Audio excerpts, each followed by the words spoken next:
د بلخ ولایت د پاسپورت مدیریت په تیر یو کال کې 12,903 ټوکه پاسپورت په آفلاین او 13,903 نوي پاسپورتونه په آنلاین ډول ویشلي دي. در سال 1402 به تعداد 12,773 جلد پاسپورت به طور آفلاین توزیع کردیم و به تعداد 30,993 جلد پاسپورت به طور آنلاین توزیع کردیم که مقدار عوایدشان می شود 245,964,500 افغاني.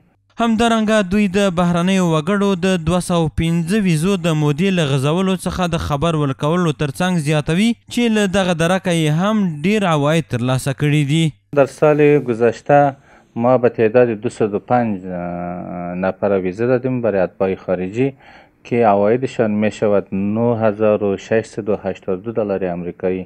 په ورته وخت کې هغه کسان چې یاد مدیریت ته د پاسپورت اخیستلو په موخه راځي په دغه اداره کې له رامنځته شوو اسانتیاوو څخه خوښي څرګندوي. الحمدلله بخیر په خپل نوبت باندې هر یو سړی خپل کار ورته اجرا کیږي ډېر ښه په منظم ورته خلاصیږي، نه کمیشن کار شته، نه څوک رشوت غواړي، نه کوم فساد شته، نه بل شی شته، ډېر ښه او منظم کار روان دی. الحمدلله موږ ډېر تر خوشحاله مجاهدین الله تعالی د توفیق ورکړي. دست دیگه که مجاهد درنگان خیر بیننده که کار ما خیلی اساس دیگه که با ترتیب منظم دیگه کار انجام شده، دیگه کدام مشکلی برای من سخت حل نکرده.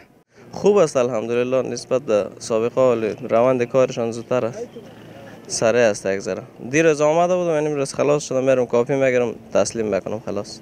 د یادونې وړ ده چې د بلخ ولایت د پاسپورت مدیریت ټول 14 کارکوونکي لري چې د ورځې له 400 څخه تر 500 پورې پاسپورتونه د یادې ادارې له لورې اجرا کیږي.